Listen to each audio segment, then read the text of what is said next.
We are the other side of the January transfer window. We have brought in 3 brand new players, but that is because we basically needed to get some replacements for a couple of players who've left the club. Hello and welcome back to Rupel Boom or Bust. We're on the 1st of February. Today it is going to be a couple of Jupiler Pro League games, but first, let's talk about some transfer business. 2 big money moves have taken place in January. First up, Felipe Silva, who played 22 games for us, 21 of them were probably off the bench. He's made his way over to China for quite a big amount of money. 13.75, potentially going to 16.75. Considering we paid 3.5 for him, that's some good money. And the other one is Matteo Sannino, who has left the club. He's gone to Norwich for £15 million. I didn't want to get rid of Matteo, but he was refusing to sign a new contract, and I thought, you know what, we're getting some decent enough offers, let's cash in on him now, and we can bring in some players to replace him. First up, not a replacement for Matteo Sannino, is Tobias Goransson, who is a Swedish central midfielder who was available on a free, and I looked at him and went, he's got some good technical numbers. First touch passing technique, really, really good numbers. Mentally, he's okay, I guess. Physically, he's not too bad. He's only 20, free transfer. He'll be sat in the under-21s. Another player that we've brought in is Carlos Roberto. Now, he is a left-back, but I've brought him in because he's a centre-back, really. He's 6'2", he can't run, well, he can run, but he can't cross or anything like that. He's more of a central defender. He's been brought in, but immediately gone out on loan to Auxerre because we weren't going to play him. But I think, for I think it's 350k? 825k, okay, a little bit more. But I think that's a good bit of business. Also, he's already scored for Auxerre from left-back. And the big one is it's a loan deal. We've not really bought anyone, have we? We brought in 2 really cheap players. And Jose Adagilton, who is a 21-year-old Brazilian left winger, signed on loan from Liverpool. He's been there for 3 years and has played 1 match.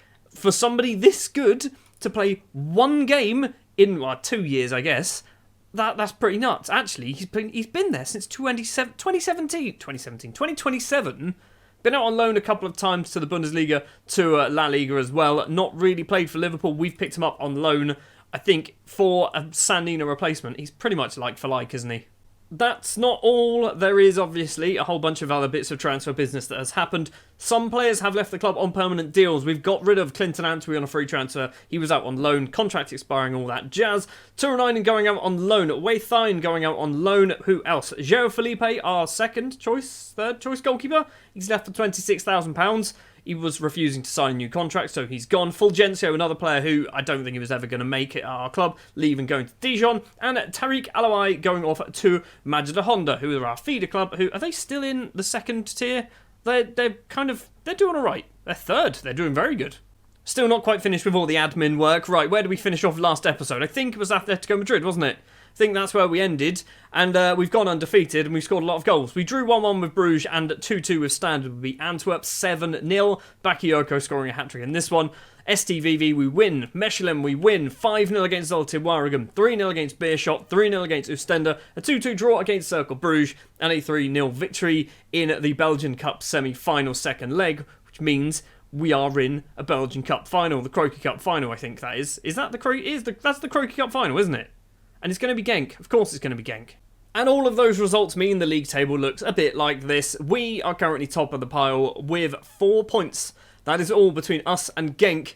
I'm really hoping that OHL finish 4th, because I've had enough of playing Genk, Bruges and Ghent at the end of the season. We're now going to play KVK, who are 17th. We might put 6 or 7 past them. The starting lineup then for the KVK game will be Mauro Acosta in goal. He scored in between episodes. He's got another one to his name. Jose Luis, Christensen, Solomon and Jaramillo at the back. Suspensions means we're not going to be playing Nicolau and we're not going to be playing Gonzalez. So Jaramillo and Christensen come in. Duvignac and Cabral in the middle. Montero and Adagilton on the wings. Butakrit and Mats Leemans will be our strike partnership today.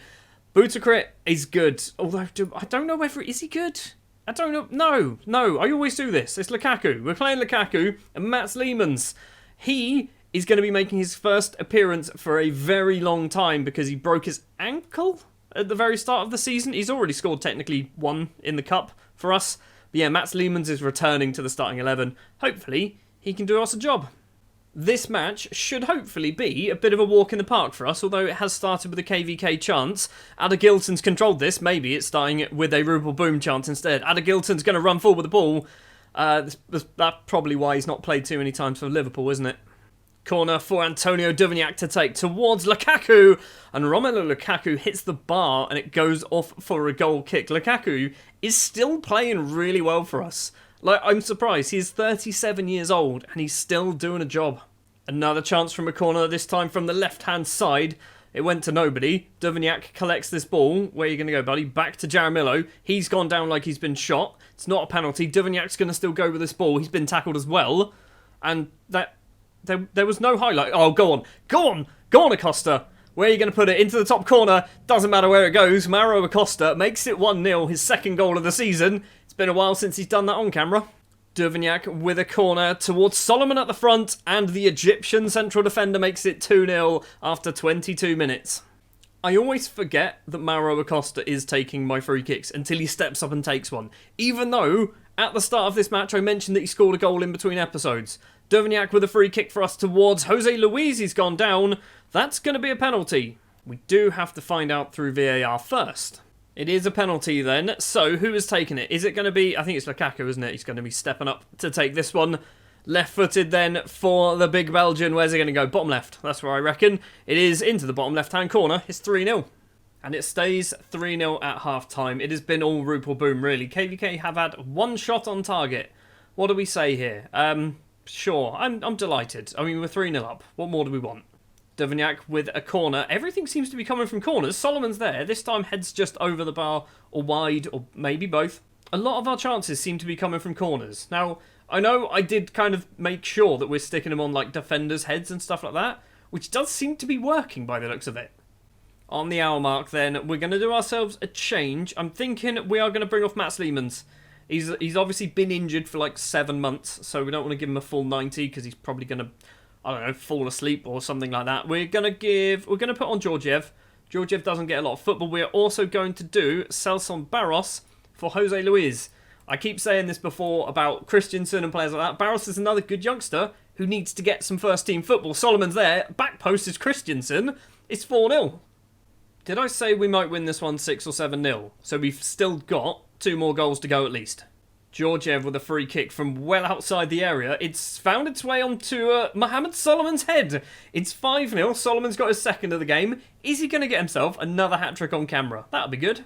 Barros to Montero. Flicks that head on. Lukaku facing away from goal. He's been kicked. He's kept hold of the ball. His shot isn't the best. It's straight into the hands of the keeper. Was that the whole highlight? I don't think it was. It's managed to find its way to Dabo. He's going to go and get tackled by Duvignac. Nope, he hasn't. He's still kept hold of the ball. I feel like KVK are going to score from this. Dabo's going to keep going with this ball. Duvignac with a wonderful slide tackle. Montero's not quite awake enough. Barros is trying to steal it and can't manage it. It's finally cleared, but probably not far enough. Slobodan's going to pick this one up. Slobodan is going to go for a little run. Finds Fontaine. Lovely little ball through. And there's the goal. We still can't keep clean sheets as often as I'd like. Georgiev with another free kick. It's gone towards nobody. That wasn't a shot. That wasn't a pass. The goalkeeper just came out and grabbed hold of that one. Deman with it in his hands. Kicks it long over the halfway line. Get it back upfield. Christensen does win that header actually and heads it to Fontaine. It's going to be 5-2. Fontaine tries to cross it into the front post. Acosta does block that. Yes, he does. I thought that might have been a penalty for some reason. It's going to be a corner. We've got about 10 minutes. Van den Broek crosses that in. Celson Barros clears. Now Montero. Go on, buddy. Make it 6. Keep going. Just run all the way up there. Off towards that left-hand side. He's got, I think, there's probably Georgiev in front of him. Lukaku's joining in the middle of the penalty area. Plays it back to nobody. Fair enough. Right, we're going to do our final change. Charlie Patino's going to come on for Lucielio Cabral. Cabral is really good, but doesn't score or do much. Is Acosta going to get his second? Go on, Mauro. Go on, Mauro Acosta. That's almost a spot-on free kick there. 5-1 then. 5-1 it was in the end. Goals from Acosta. Probably should have got 2. Soliman did get 2. Lukaku from the penalty spot. And Christensen as well. Decent performance, but we really should learn how to keep clean sheets. So we've gone forward to the end of the Sunday. So, we have seen what has happened with the other teams who are fighting us at the top of the table, and it's been very, very good news, hasn't it? Club Bruges drawing 1-1 with KV Mechelen, Genk losing against OHL, which means 7 points clear. Next up is Genk. If we can beat Genk, we are going to be potentially 11 points clear at the top of the table. That's going to be good. Is it 11? It's not 11. It's 10. It's 10 points. 9, 7, 9 points. Some points clear. Let's go forward and play Genk. Match number 2 of the episode then, up against Genk. It is first versus second, and this is a massive game because if we win, we essentially put ourselves in prime position to basically be champions, although we do the weird half point thing at the end of the season, so maybe not. It's going to be Acosta in goal, Jose Luis, Nicolau, Soliman and Gonzalez at the back. Nicolau and Gonzalez obviously returning from their suspensions. Duvignac and Cabral in the middle. Montero and Boutakrit on the wings today with Rosmeric and Romelu Lukaku as our strikers. I'm playing Boutakrit over Adagilton because basically if we have a look at Lukaku here, it does say he's looking forward to seeing the club's hot prospects on the left wing. So we kind of need to play them, don't we, rather than, you know, Liverpool's ones. We do also welcome back to the club Mohamed Bakayoko, or should I say, 2-time African Cup of Nations champion Mohamed Bakayoko. He's won it 2 times in a row now with the Ivory Coast. Well done you. It's also a pain that you missed so much football for us. Right, this is big, particularly because Genk obviously lost their last game. They've still got Gabbia. He's still there. He's still at the club. So yeah, if we can do one over Genk, we are going to put ourselves onto, what is that, 61 points. They'll be on 52.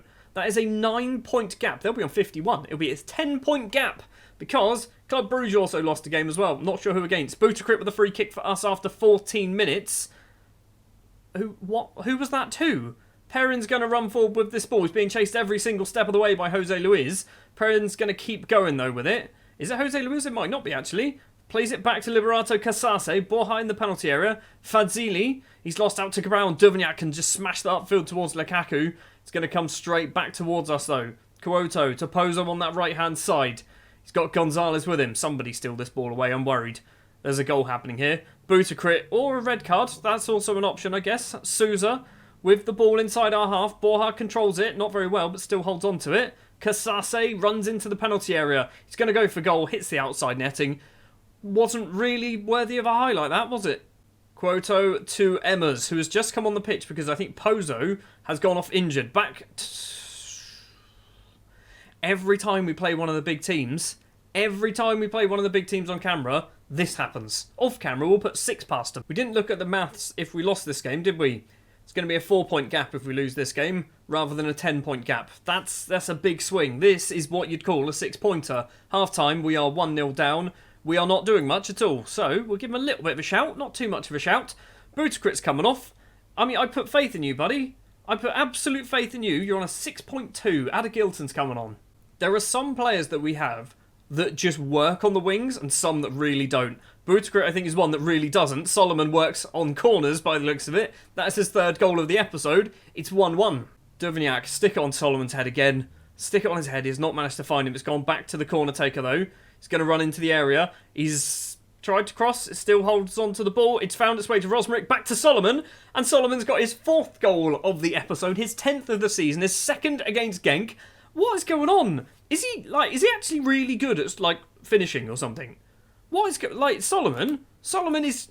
He's a hero. He's got 6 finishing. What's his composure? 12. It's not that great. Concentration of 18, though.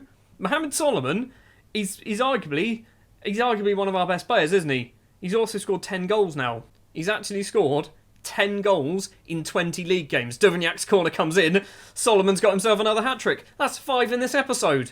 What are you eating, drinking? What are you doing?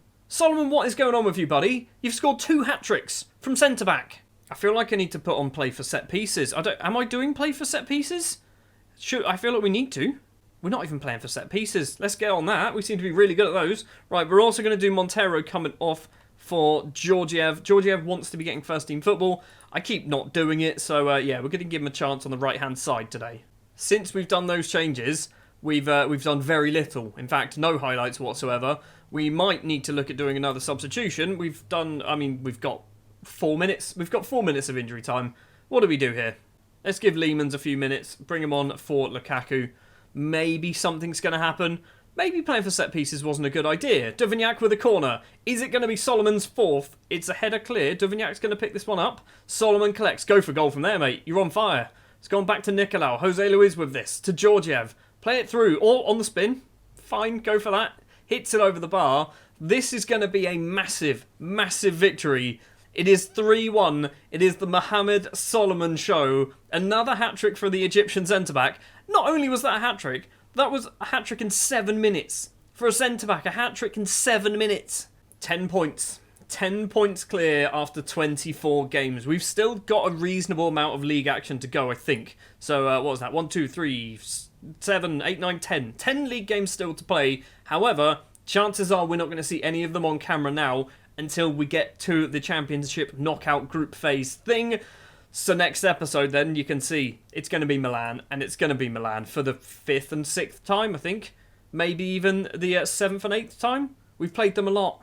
Mohammed Soliman is the best central defender in the world. He has scored 11 goals in 20 league games, and we've seen 5 of them today. Thank you very much for watching this episode of Football Manager 2021 with Rupel Boom. If you did enjoy, do please remember, hit the like button, hit the subscribe button if you're new, stick your comments in the comment section down below, and I'll be back next time with a bit of Europa League action against AC Milan.